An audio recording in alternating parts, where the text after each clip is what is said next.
2018 was the latest vintage of port, and these are the Flaggate collections from Taylors, Fonseca and Croft. Today we're looking at the Croft Quinta Da Roeda, and we're handing over to Dear and Tony to see what they think. So we're delighted to be able to taste the 2018 Croft Quinta Da Roeda. So this is a single Quinta vintage port. That means that the grapes are all from the same estate. So it's not a classic declaration, so it's not a vintage port in terms of the classic ones, because David Guramash, the head winemaker of Taylor Fladgate, who produces this, felt that the climatic conditions weren't quite suited towards making and declaring a vintage port. Other parts of the stable they were able to declare. For the Croft they did not. So they produced this rather marvellous single Quinta vintage port. First of all, let's have a look at the colour. Again, purple black, very common with very young ports, so you will get bored of listening to that whenever we try a fresh young port. In terms of nose, for this particular one I get a lot of red fruit. They're widely associated with Croft ports. A lot of red cherry, red currant, and I get a little bit of this raspberry as well, which is quite common.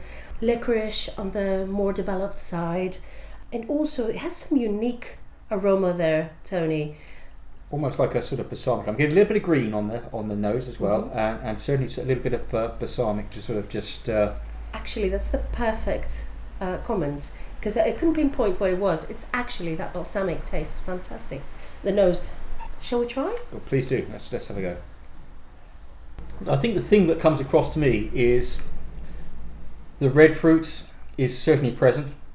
I think that gives it a slightly lighter colour, a lighter taste or a lighter texture, lighter mouthfeel than perhaps some of the others, which are sort of dark fruit dominated. It's certainly elegant. It's put together. The tannins are quite grippy. I think everything's there. Everything's sort of in the right place. Finish is very good and very enjoyable. Yeah, I think this is a very well made wine. Very well made. So I agree with you more. So we need to think about some scores. Yeah, I would score this because it's elegant, because it's balanced, and it's got this lovely fruit. I cannot see anything wrong with it. I would give it around 91 points. Yeah, I'll second that. I think that's fairly consistent. And in terms of longevity, this should last for, again, it's one you can take away, put down. It's a single Quinta, which means it will be exceptional value. It's the sort of wine that you can put down for at least 10, 20, 30 years and it'll still be very enjoyable. And yet it'll be approachable slightly earlier than a vintage port, probably a little bit better in about 5 years, going on for many more. So that's a really good, really long drinking window. Great value, one to put down. Excellent.